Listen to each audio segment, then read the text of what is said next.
In fact, another top voice on the show joining me is former U.S. National Security Advisor, Ambassador John Bolton, to talk on what all is Trump doing when it comes to Harvard, national security, and the latest as far as the Trump playbook is concerned. Ambassador Bolton, thank you so much for speaking to me on NDTV. Let me start by asking you, drastic measures have been taken against Harvard due to national security concerns.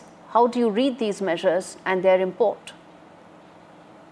Well, it's important to know, I think Harvard has brought suit this morning, America time, against its delisting as a place where foreign student visa holders can attend.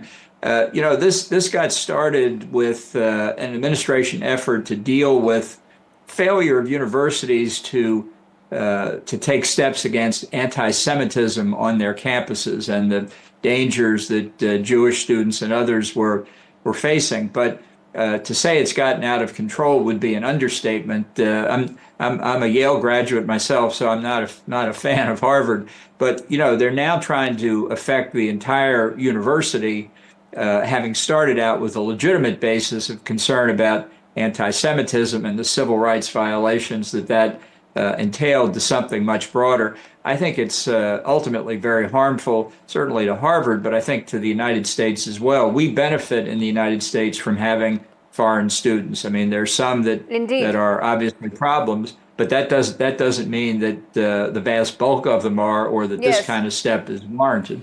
This is a very important story because it impacts almost every country, because India itself sends about 800 international students to Harvard. So this has huge implications, but also it redefines the playbook, doesn't it? Because the Trump administration is saying, Ambassador Bolton, that there are concerns regarding Chinese presence on Harvard campuses, and which is the reason why they feel that they have to invoke those national security concerns.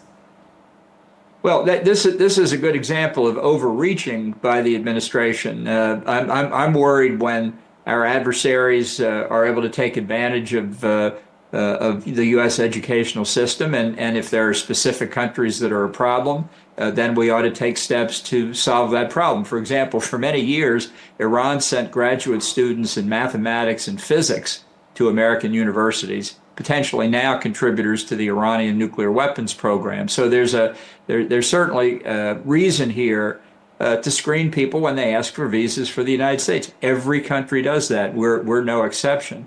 Indeed. But I've also found over the years, particularly students who come to the United States, we don't have a propaganda campaign when students come. They see the U.S., they see the good, the bad, and the ugly.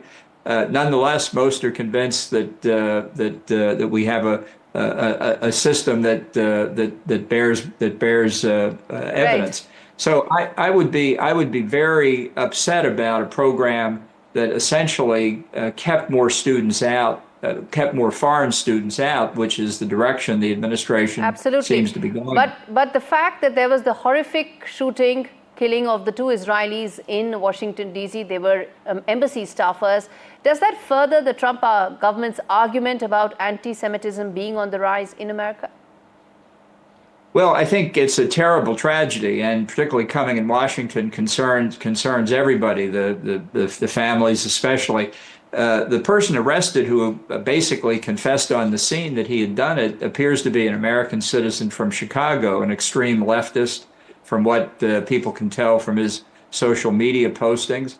And it's evidence that, unfortunately, anti-Semitism occurs across the political spectrum. So it is a rising problem in the U.S. and Europe and other places as well, and it will increase concerns. Sir, which brings me to ask you that as the former NSA, how do you see that particular instance, that shooting instance, probably affecting Trump administration's view and approach regarding Israel as well as the Gaza conflict?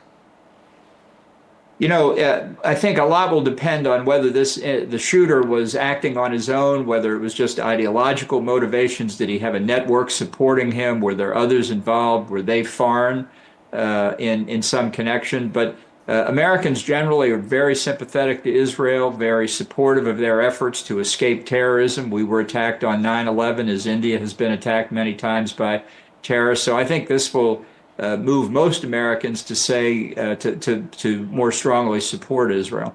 All right, so we leave it there. Thank you so much for speaking to me on India Sense. a story that we're going to keep revisiting simply because it impacts so many Indian students, Indian families here.